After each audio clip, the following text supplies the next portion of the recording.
Hello YouTube, this is KT and welcome to the video. Today we are going to be talking about Love is Blind. So somehow you haven't seen Love is Blind. This is a show where on Netflix, where they ask the question, is love truly blind? I watched Love is Blind with my boyfriend. If you are dating someone, I advise you watch Love is Blind with them because it can bring up some conversations about your relationship, either as it relates to these people or in, like, oh, I know I didn't think you were cute at first, but at least I'm not Jessica. Like that kind of situation. And it can just spark some interesting conversations. So please grab your significant other, drag them to the couch, force them to watch this with you. If y'all don't, live together or aren't, quarantining together, then you can always watch it through Skype or Instagram or something.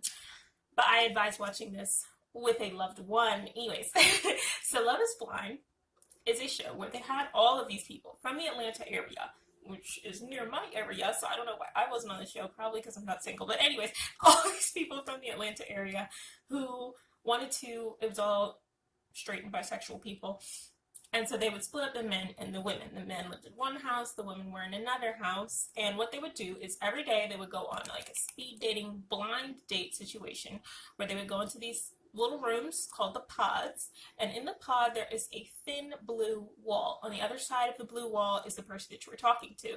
So basically the concept is to pick someone of all the people you end up talking to propose marriage to, right? And so then you end up becoming engaged to someone before you ever actually see what they look like. The goal is to focus on, like, inner being and personality, and they also don't have any phones, so it's to not be distracted by the outside world, and to just focus on getting to know someone's inner heart and seeing that your love is blind. You don't need to see each other to know what love is.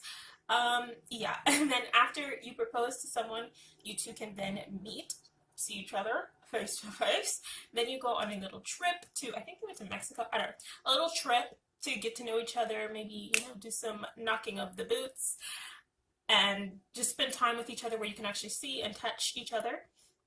Then they go to each other's houses and, like, meet families, decide where they're going to stay, start planning the wedding, and then they get married. And this all takes place within a month.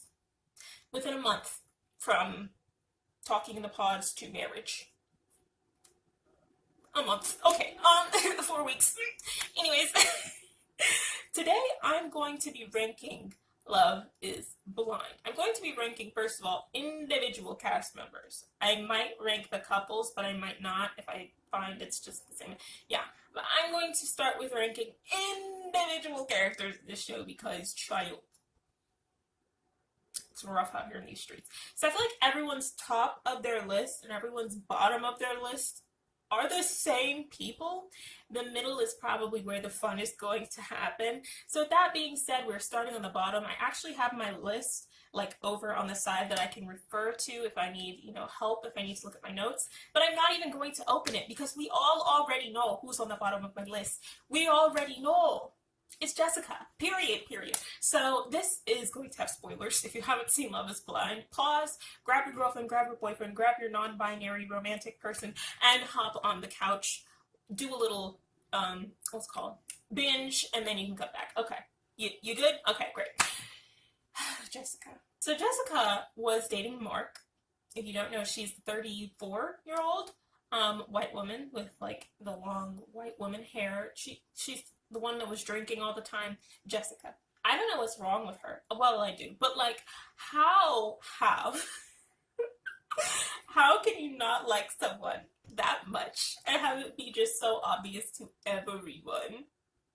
To the point where, y'all, I don't know, no one brings this up, but the episode where they were all, like, drinking together and talking together, and Lauren literally is talking to Jessica, and she's like, do you like anybody else in the house? And Jessica's like, no. And she's like, really? Like, girl. Jessica's on the bottom of my list because obviously she's garbage. She led Mark on the whole time, but it wasn't even fully leading him on. I watch a reaction channel called Psychology in Seattle. There's a lovely man on that channel. I love him. His name is Dr. Honda. And Dr. Honda watched Love is Blind and reacted to each episode.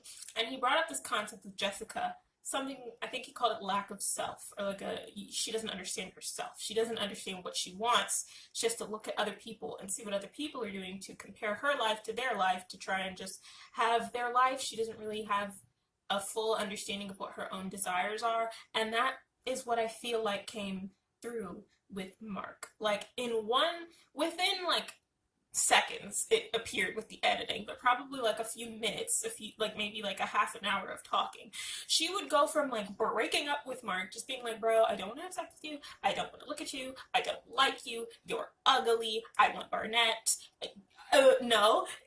And within like 5 seconds of Mark just trying to convince her, she would all of a sudden be turned all around, and then the next day it's like, me and Mark are so great, like we're having such fun, and it's like, Jessica,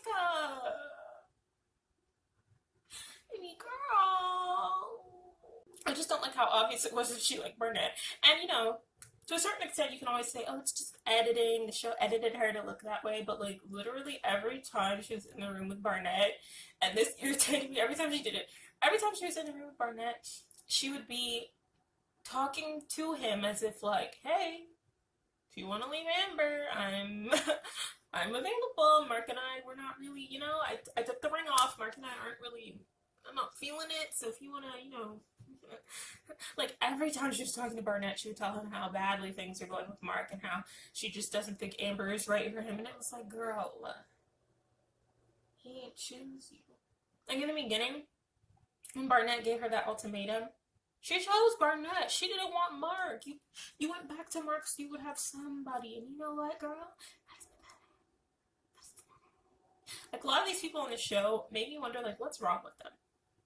To where, like, a lot of them were really attractive in their 20s and 30s, and they're on the show looking for love and trying to get married within a month. It just made me wonder, like, what's wrong with you?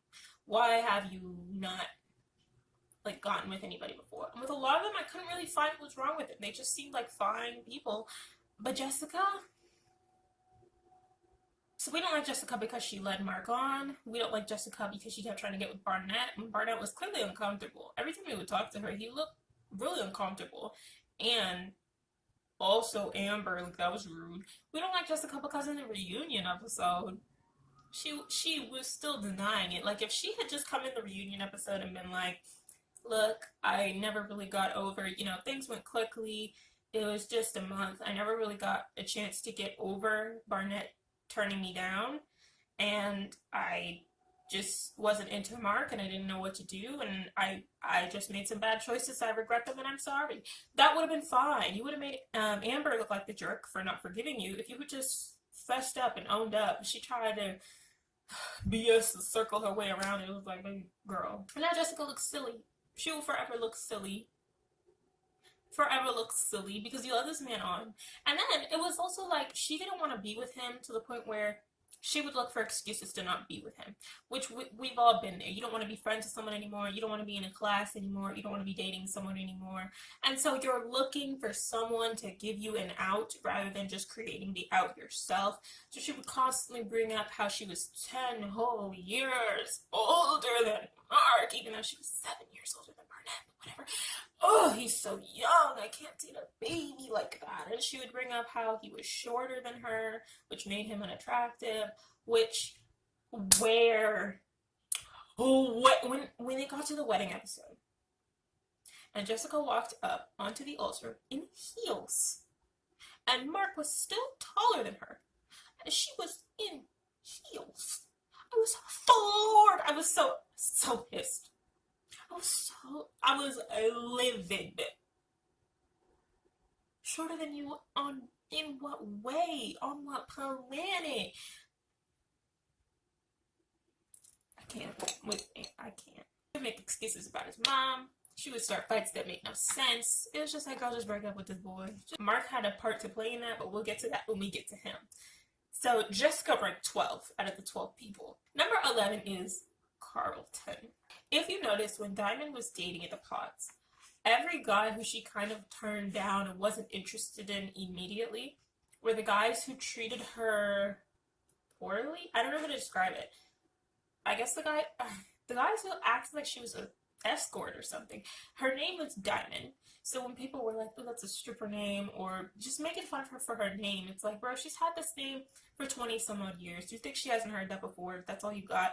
All of those kinds of characteristics that she didn't like, of just men being disrespectful in the pods and treating her like a sex object. Basically, they couldn't even see her, but she was already being fetishized in them pods. Child. All of those characteristics that she didn't like, Carlton didn't express in the beginning. So I was rooting for Carlton. I was like, okay, Black love. Okay, we see you. And then we got to Mexico, which I think they were, I don't know where they were, but we're just going to say their first vacation was in Mexico. We got to Mexico,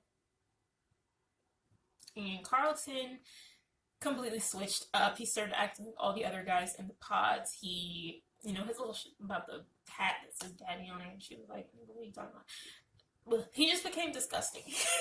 His whole attitude so witch, like a full 180. He just became terrible, and I did not like that. The same way Diamond did it. She was bigger than me. She said, I'm going to go to the pool and let you calm down. I can tell you're acting this way because you're feeling some kind of way. I would have been gone right there. I'd been like, I don't know who you're talking to, but this ain't it. I don't like that attitude of, you know, not caring and just being hypersexual. I don't like nigga attitude. So I would not have been. Me and Diamond were on the same wavelength at that moment. And then there was the big blow up by the pool. First of all, what is this boy's problem? Carlton completely switched on Diamond, as we discussed. But the reason he switched on Diamond was because he was keeping a secret from her. The secret being that he is bisexual. First of all, he never said it, which to me would be a problem in and of itself. Why are you telling me that in the past you used to date men? What does that mean?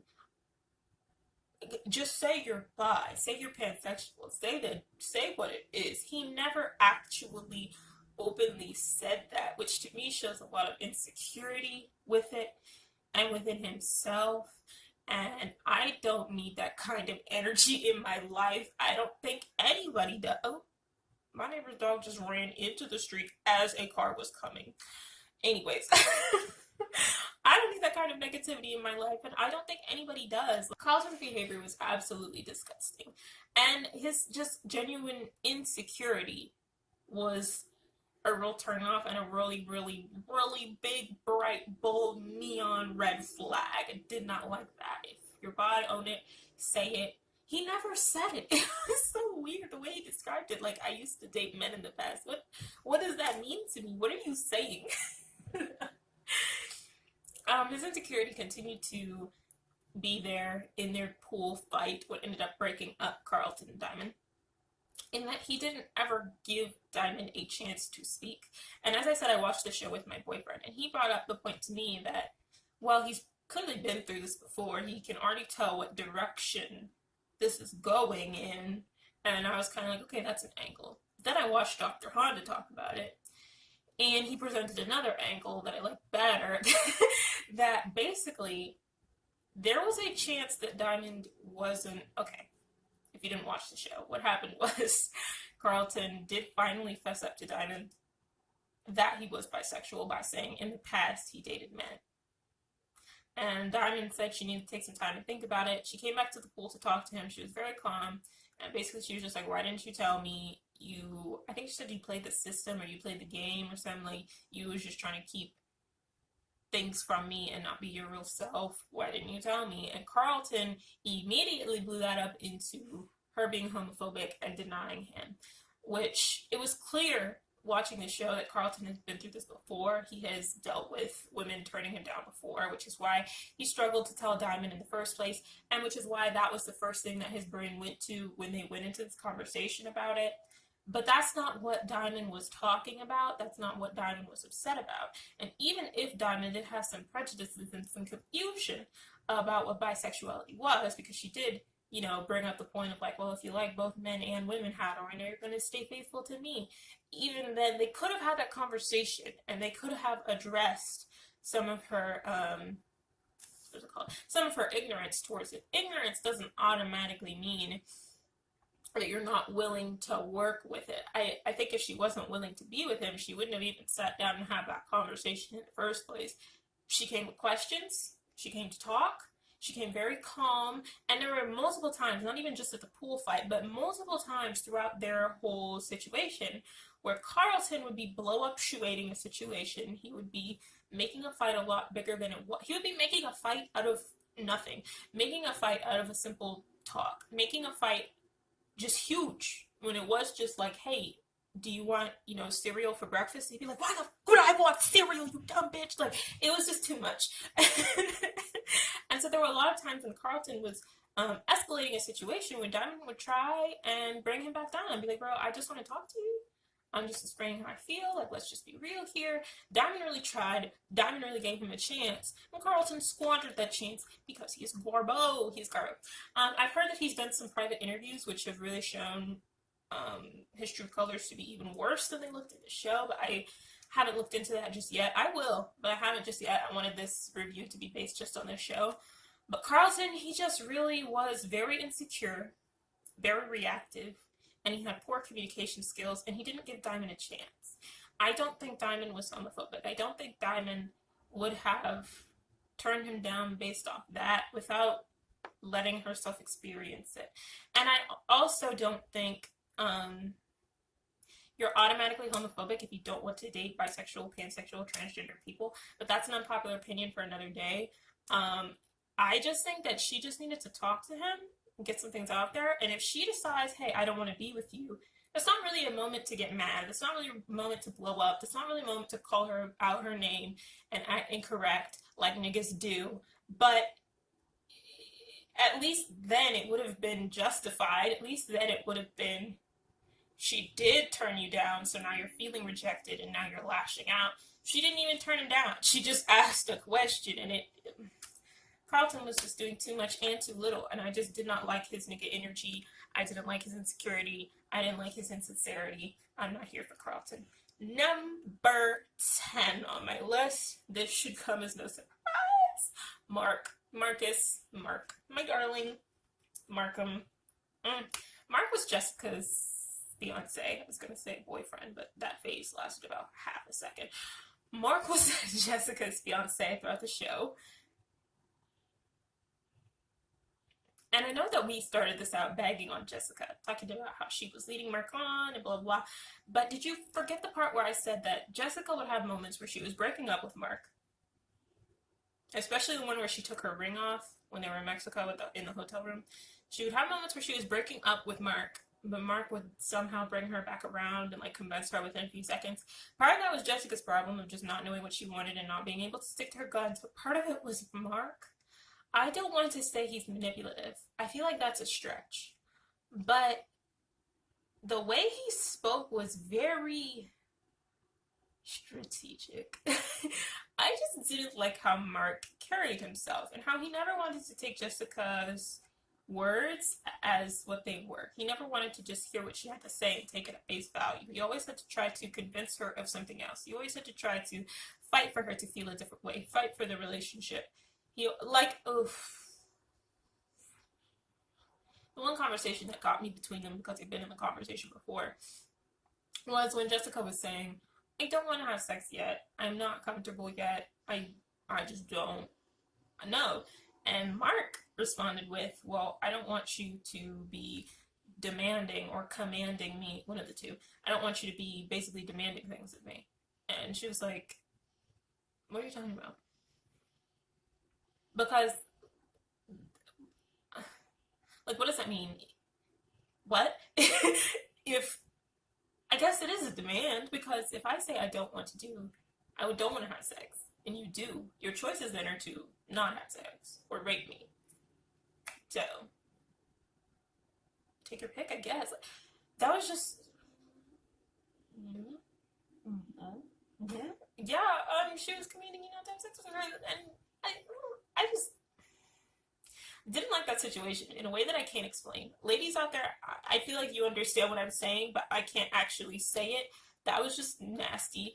And Mark just constantly wouldn't accept anything Jessica said.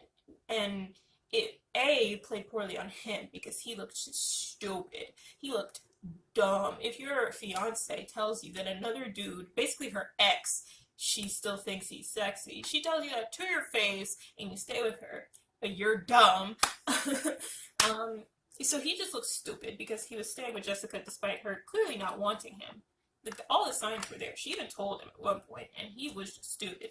But it was also a lot of pushing Jessica to feel a certain way, to do a certain thing, and a lot of reneging on things he would say. Like, there was one moment where he compared Jessica to his mom and was like, I love my mom, you portray similar traits to her, and I like that you do that. And Jessica didn't like that. She didn't want a mama's boy. She was like, I'm not like your mom. I'm my own person. Don't compare me to your mom. And then immediately he was like, no, I don't mean that. You're nothing like my mom. Like, I didn't even forget my mom. She's not important. Like, whatever. And he would constantly just completely reverse everything he was saying if Jessica didn't like it. It was all very, how can I appease Jessica? How can I get Jessica to feel the way I want her to feel? Rather than just accepting the way that she actually felt. So I don't want to say that was manipulative. It was probably just some form of weakness and insecurity from past situations coming forth in him, but the way he handled Jessica not liking him was just very not correct. It made him look stupid, and it kind of dragged it on because Jessica did try to let it go a couple of times, and number 9 on my list is Kelly. Kelly was the brown-haired woman who was dating Kenny. I loved Kelly until the last episode. I loved Kelly until she left my boy Kenny at the aisle. What's wrong with you? I thought I was like living for her because she also didn't want to have sex yet with Kenny, but we knew that Jessica didn't want to have sex because she just didn't like Mark. I thought that Kelly was just taking things slow. I thought that she was going to be the representation for girls like me, and then she screwed it up. You see what you have done, Kelly. You see what you have done to my prude community. Ooh, disgusting. Kenny was amazing. She had no reason not to like him. I don't know what's wrong with her. I don't have much to say about her because I really did like her until the last moment when she left my boy Kenny at the aisle. I don't know what's wrong with her. Like, I don't know what crack she was smoking. She said she wasn't attracted to him. Why? Why? Who do these people think they are? Jessica, Kelly, half of these people, everyone in that house is cute. Period. Everyone. So for you to come on and be like, well, I'm not attracted to the person I ended up with. How? For Kelly to not be attracted to Kenny, he was a cute guy. He was really cute. He was tall. He was white. White girls like white guys. He was brunette. He was cute. Like, I don't understand the problem. She should not have left Kenny. That's all I have to say. Number 8 on my list is Barnett. Now, I didn't like Barnett from the beginning. Didn't like him all the way until the end. Let's get into it. Barnett, in the beginning, could not pick a girl to be with. He had 3 girls mainly that he liked, but he was honestly talking to every girl in the pods, liking every girl in the pods, wanted to be with and marry every girl in the pods. Had not promised, but he had kind of like said to Jessica that if there were no other girls in the pods, he would marry her right now. Jessica misconstrued that to mean, oh, Barnett wants me, let me leave Mark. It was actually really, really, really backhanded compliment of basically like, I like you, but there were other girls here. So if you were the only choice, I would take you, but you're not, so I don't know what to do. That was not a nice thing to say. Did not like that. Even when he said it, I was like, wait, what? But Jessica didn't. It flew right over her stupid head. I take that back. She's not stupid. That was me. Anyway.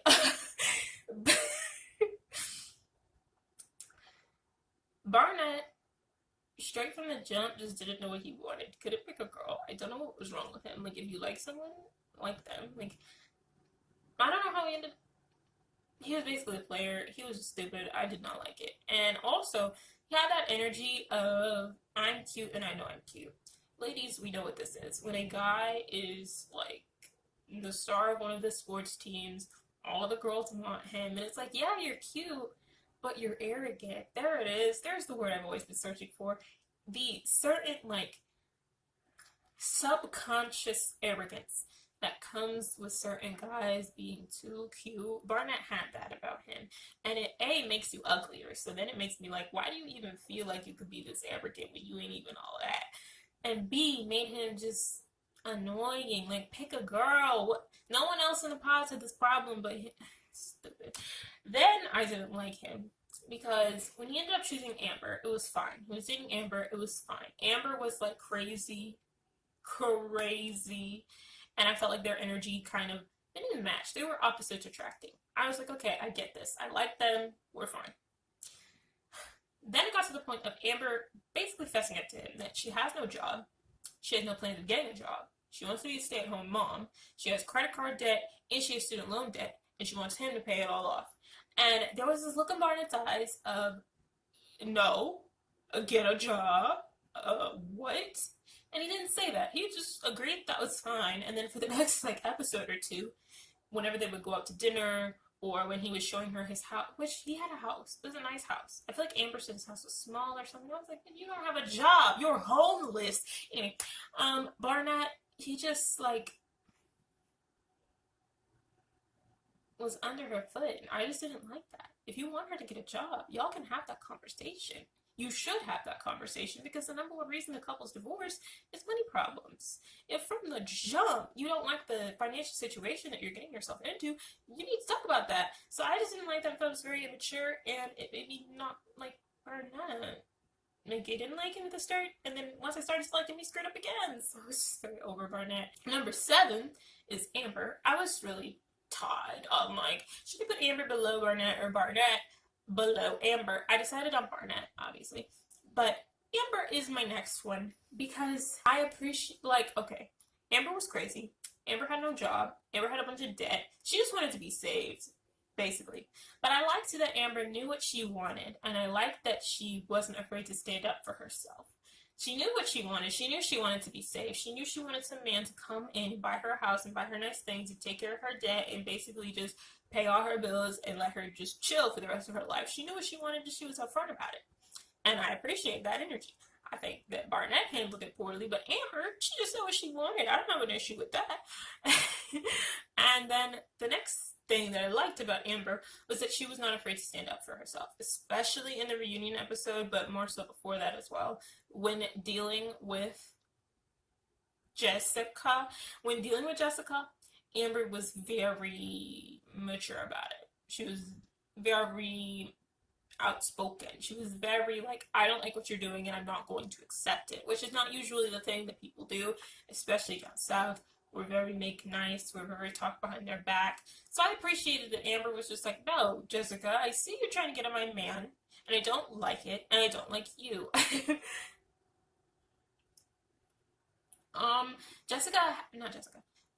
Amber had a lot of crazy, psychotic, crackhead energy about her, which was fine. It's not my cup of tea, but for her, it's fine, I guess. I couldn't be around someone like that for that long. She was too much for me. Furthermore, being an ex-tank mechanic is not a job. It's not a career. You're unemployed and homeless. Anyways, number 6 on my list is Diamond. Diamond, if you remember, was dating Carlton. I like Diamond. She's not on the top of my list because there is a possibility that she is homophobic. I don't think you're automatically homophobic if you don't want to date bisexual, pansexual, or transgender people. I don't believe that. I think that you can be supportive of them and them living their lives. It just doesn't mean that you have to date them. I personally wouldn't mind dating a bi or pansexual person, but like, it's your life. I feel like if you don't want to date a person with certain things, it's fine, because we do that all the time. You don't want to date someone who doesn't have a job. Doesn't mean you hate people who don't have jobs. You just want the person that you date to have a job. You don't want to date an ex-convict. You don't want to date a convict, not because you think all convicts are garbage people and they should go to hell, just because you don't want that. You just don't want that. So I feel like it's not a automatic cancel if you don't want to date someone who's bisexual. I think that she could have I think she handled the situation very well. I think Carlson ruined it for her. She was a little ignorant on some things, but I always say I can't expect everyone to know everything about everything. So if something has nothing to do with you, such as bisexuality when you're straight, I don't fully expect you to know a lot about it. You know, maybe some things it'd be good if you knew about it, but not everyone's going to know everything. So her being ignorant, I feel like we could have just talked our way out of that. We could have just had some discussions and brought her up to speed. So I don't hate Diamond. I don't super like Diamond. She's just like in the middle. Yeah, she's literally number 6. She's just middle of the road. She's fine. I do like though that she wasn't ghetto ratchet hood. It wouldn't be a problem if she was. I more so just appreciate the show for not focusing on black women who were like that, especially because her name is Diamond. You could easily have her been a stripper and have all those things the guys were saying about her be true, but she was actually pretty respectable, and I liked that.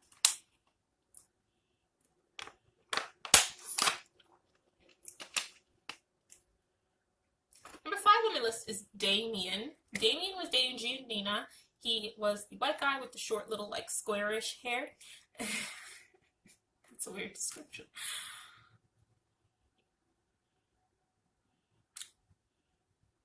I was fine with Damien until the end. Like, he was just, you know, nothing. He kind of just faded into the background. He was sort of irrelevant. But I was fine with him, especially like his arguments with Giannina.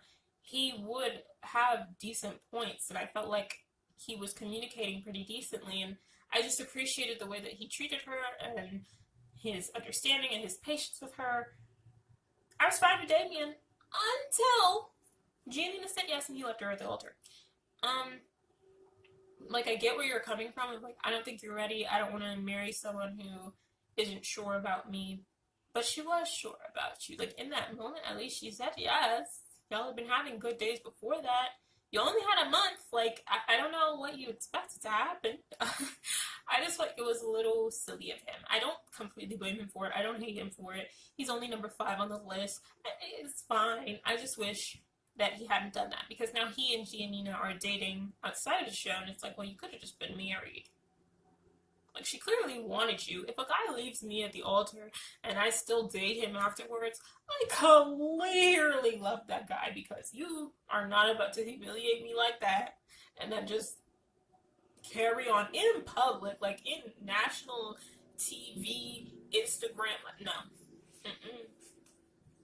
No, I need to leave this up so it looks like I'm wearing a shirt. Not me. So, honestly, gotta give Giannina props for that, because she's bigger than me. Damien was fine. I just wish that he had married Giannina, because now they're dating anyways, and it's like, well, you could have just been married. Like, what did you gain from hurting her like that? You could have said something before y'all ended up at the altar. That's pretty much how I feel. You could have said something before the actual wedding day. Could have just been like, hey, you're not sure about me. I don't want to marry you. Maybe we can just date for a while, but I'm not feeling this. Maybe the producers forced him to go through with the wedding and turn her down there, which is what I feel like happened, because that's where all the relationships ended. I feel like the producers kind of forced it. But, yeah, he could have told her sooner. My nose is so stuffed. I've been sneezing because of my allergies. And you know, it's spring. And, I need to blow my nose right now, but I'm wearing a lot of makeup, so I'm just going to put on more lip gloss and hope the problem solves itself.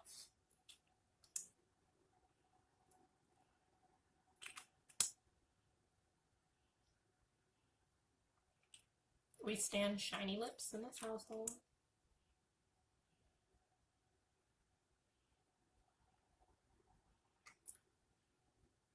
I've only been a lip gloss babe in recent weeks.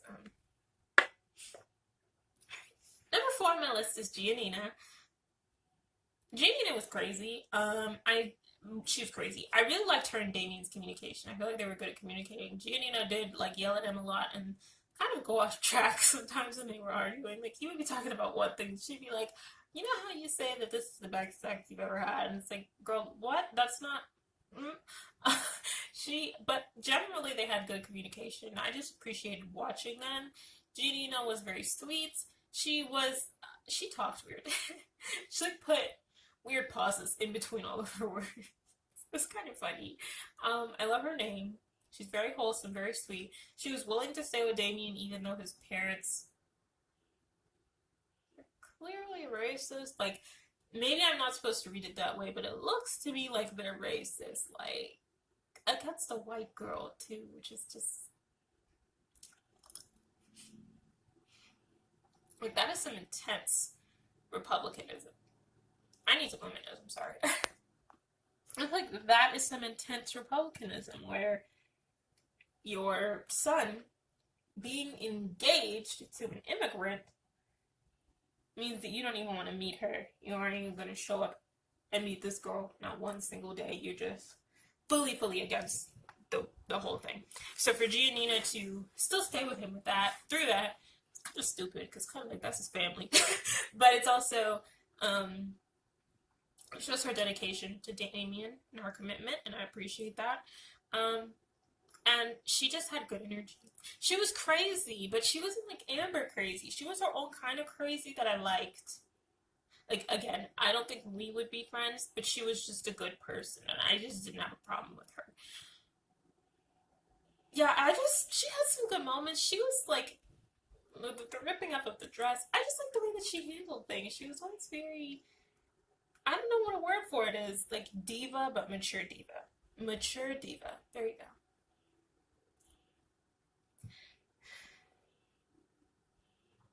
Number 3 on my list is Cameron. He was a fine guy. I liked him. The only qualm I have about ranking him so high is that I think he's kind of creepy. Cameron was the white guy who was engaged to the black girl, Lauren. Cameron proposed to Lauren after 3 days. Told her he loved her. He told her he loved her really early, and he proposed to her really early. Like, they were engaged before the first week was over. And I found that creepy. I know that the whole thing of the show is like, we only have a month. We got to get the ball rolling. All the couples ended up telling each other they loved each other after a few days. But it was just creepy with Cameron. I don't know, like, he was very obsessed with Lauren, and it was just too much to me. It's too much to me. Like, a guy being obsessed with you is cute in a movie, but, like, in reality, it's kind of like, chill. But I know from experience that you do settle into it, you do get used to it, and eventually you become obsessed yourself. So I'm sure Lauren is very happy. They did end up getting married. So I'm sure Lauren is very happy with Cameron, and he was a fine guy. He was really nice to her. He was really sweet. Her being black wasn't a problem. He was just a good guy. So we like Cameron. We stand. My little brother's named Cameron, so it was a little weird, but whatever. We stand. Number 2 on my list is Lauren, Cameron's fiance. She was a black girl. She was wholesome. We loved her. She was sweet. She was nice. She was great. Lauren is probably number 1 on most people's lists. The only reason she's not number 1 on my list is because the number 1 trumps her. But Lauren handled herself very well. She was very nice. She was black, but not a stereotype. Not super ghetto, not super ratchet. She was just a well-carried girl. And I just liked her. She just was professional and happy, nice to Cameron, very sweet to everyone. She was a good friend. She had good qualities. We like Lauren. It's pretty much the people that you like in this show are just the ones who don't do anything completely stupid and give you a reason to hate them. And so then that makes my number 1 on Love is Blind Season 1's cast, Kenny. Kenny was great. We love Kenny. He didn't really stand out to me until the end. Well, no, that's not true at all. Kenny was so great the whole time. He was so nice. He was so wholesome. He was so sweet. His parents had their little story of like, we only dated for a little bit before we got married too. His parents were so cute. And he was so like welcoming of Kelly's family. He was so nice to Kelly, so sweet to Kelly, so caring for Kelly, and then Kelly left him at the altar. He was so caring towards Kelly's family. He was so sweet. He, like the way that when they went tuxedo shopping, just the way he talked about things, he was so wholesome. He was just a really sweet guy. He was tall, which I don't see why anyone would have a problem with that. He was just like an upstanding citizen, and then he got left at the altar. Like, Giannina got left at the altar, and she just ran off. She just ran away, which girl same, but Kenny got left at the altar, and Kenny turns around to everyone, and he's like, well, that was kind of crazy. Thank you guys for coming. Please enjoy the food. I'm sorry that this ended up this way. Like, he just gave everyone a nice little, like, speech about it. He was very collected, very caring, very caring. He still said he loves Kelly's family, even though she left him. He was just so sweet. He was just such a good guy. He was such a good guy. He was such a good guy, especially the way he handled being left at the altar. He was so wholesome. Wholesome and sweet and a good guy and smart, intelligent looking, cute, upstanding citizen. He gives me the same energy as Dr. Honda. I love Kenny. And so that is my ranking. So I ranked the couples, and I put a little tagline of like just the thing that I needed to talk about with each of these couples. Obviously, the worst couple was Jessica and Mark, and for my tagline under them, I was put child, because the whole thing was a mess. They were all the drama of this whole season. If Jessica and Mark weren't there, this would have been a boring season. They were the mess that we all needed, but we were all just like just wishing we could jump through the screen and strangle them both, because that was disgusting.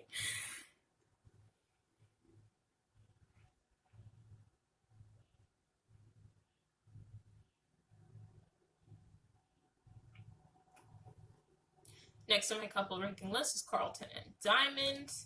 And Carlton's switch up of complete personality 180 once he realized he was going to have to tell Diamond he was bisexual. Did not like that. Did not like who he became. Did not like seeing his immaturity. Did not like seeing his insecurity. Diamond, you did the best you could. What you were given. Cameron, you gave her nothing. Anyways.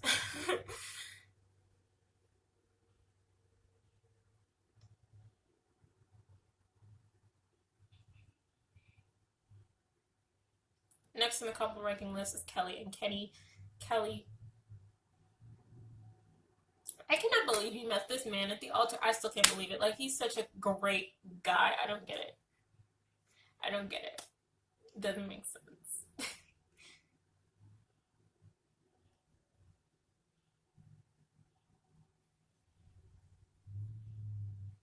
Next for me is Barnett and Amber. And my tagline is just, Amber, get a job. Barnett, tell your wife to get a job because you clearly want her to. Stop playing games before y'all end up divorced. Period. And they even said at the reunion episode that they were already having troubles and were already kind of like, yo, we gotta cut this off. But they managed to work through it and they're still together now. But I'm just like, whatever troubles y'all are having, you need to deal with it. And I kind of have a sneaker suspicion that it's that Amber ain't got no money.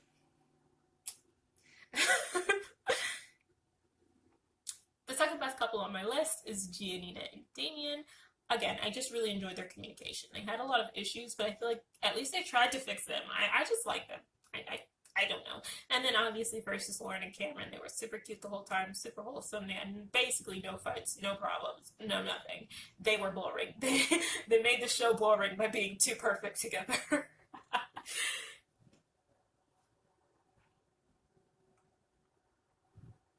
And there are my thoughts on Love is Blind. Please let me know if you guys have anything that you want me to discuss in the comments. I would love to carry on going about this. That sex competition show on Netflix, I don't know if I'm going to watch it because it just looks so stupid. And I personally don't like hypersexuality, so I don't know if I'm actually going to watch it. But it's like in the back of my brain. Like, I should probably watch this. But Married at First Sight and 90 Day Fiancé might actually sit through those. Maybe. But I watched 100 Humans, which was cute, and I watched The Circle, almost, and I've watched Love is Blind. So keep this stupid reality TV coming, because I'm so bored. Like, what else do you expect me to do? Also, I'm watching Community right now. Let me know if you want opinions on that, or anything else that I've watched or will watch. And thank you guys so much for watching. I hope you enjoyed my makeup. I hope you enjoyed this video, and I will see you all next time. Until then,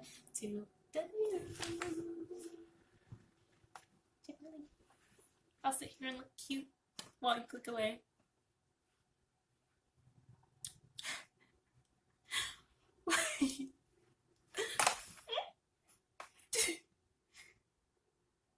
Okay, bye-bye now.